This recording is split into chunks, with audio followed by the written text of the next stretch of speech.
Hello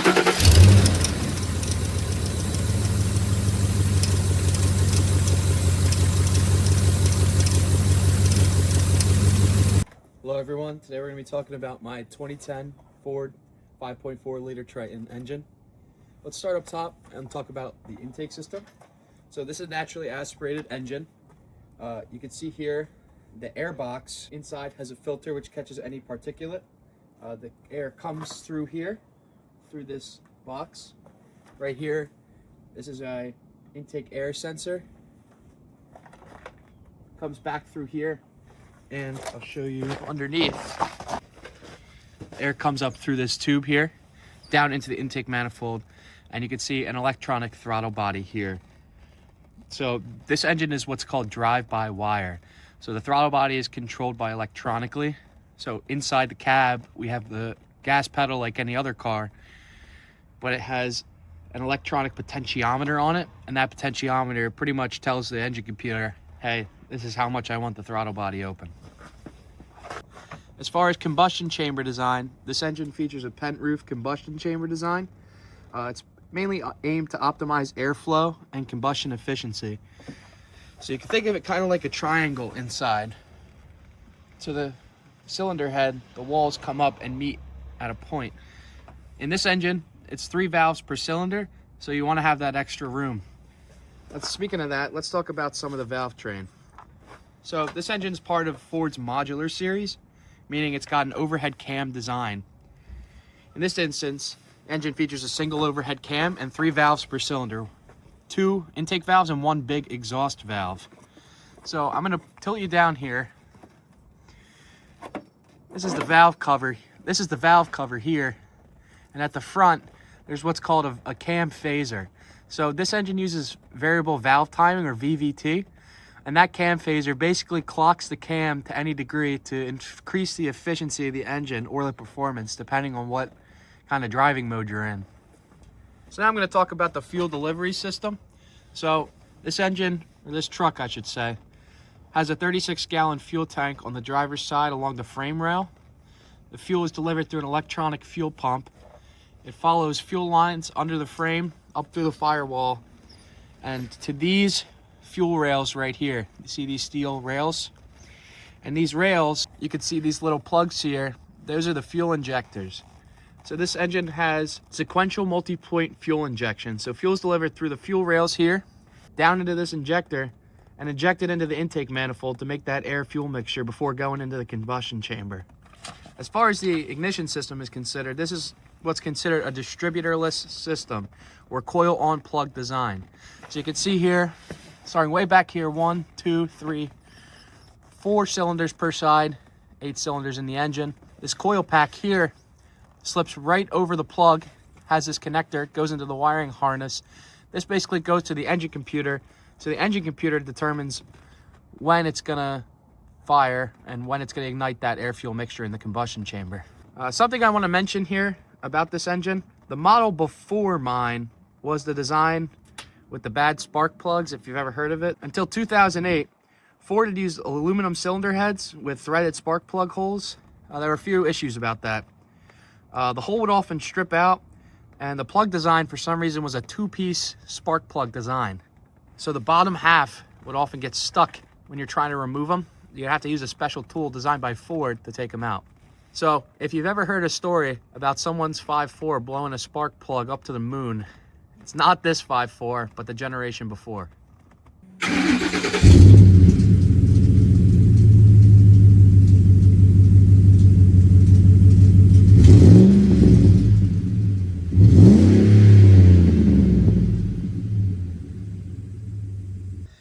As far as the exhaust on this vehicle is concerned, under each of these heat shields is an exhaust manifold. They're the same on both sides, and each one goes right into a catalytic converter. After that it goes down to a Y pipe. They come together, and then there's another catalytic converter, and from there back I have a Flowmaster Y pipe back muffler and exhaust tip on it, as you saw in the last clip.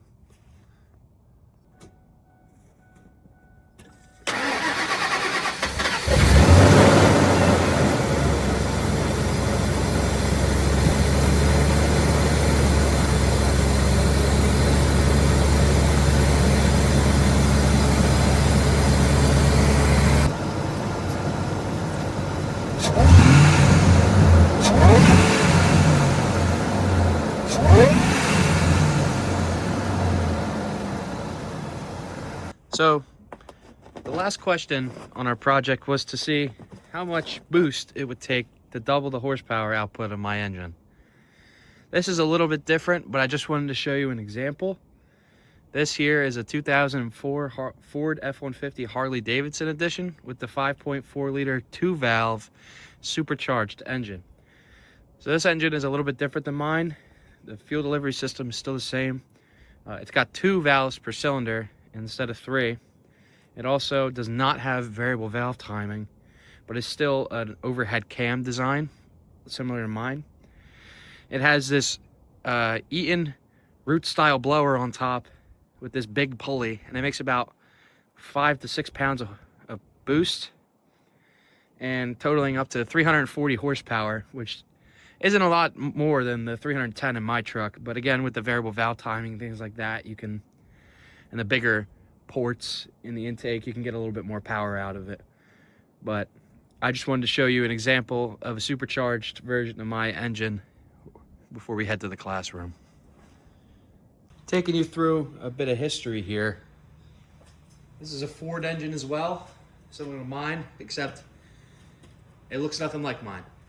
So this engine, it's got a 4-barrel carburetor and a mechanical fuel pump that atomizes the fuel through something called the Venturi effect. That fuel goes in this aluminum intake manifold and into the heads. Now, this engine is old school, as we call it, or it's push rod. So it's got one cam driven down there with metal rods that go up and hit the rockers that push the valves open and close. It's got 2 valves per cylinder, and it's got tubular exhaust going down and out to the back. Now, for the ignition, this engine's got a distributor, which is driven mechanically by the engine's rotation, and it has inside points, and when it rotates, those points contacts close, and it sends an electronic pulse through these wires to each of the spark plugs, 4 on both sides. Now this is called a small block Ford, or this is a 351 Windsor to be specific.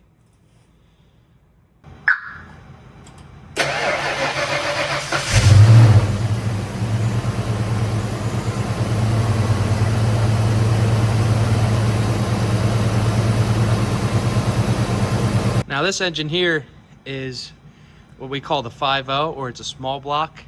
This is one of the first fuel injected engines that Ford released. It's got an intake here. There's your mass airflow sensor. Comes up to a cable-driven throttle body, into this aluminum intake manifold, down and into the cylinders. There's this port fuel injection as well, similar to my truck. Here we have an electronic distributor. So it's not like the mechanical distributor on the last one I showed you, but it's driven electronically.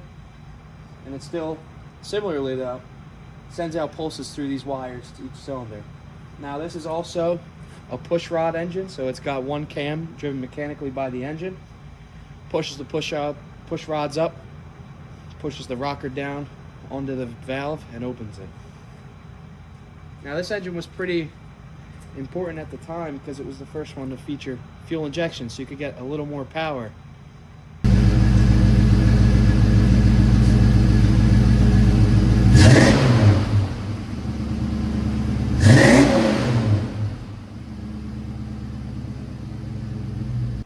Alright, so we want to know how much boost to double our horsepower output.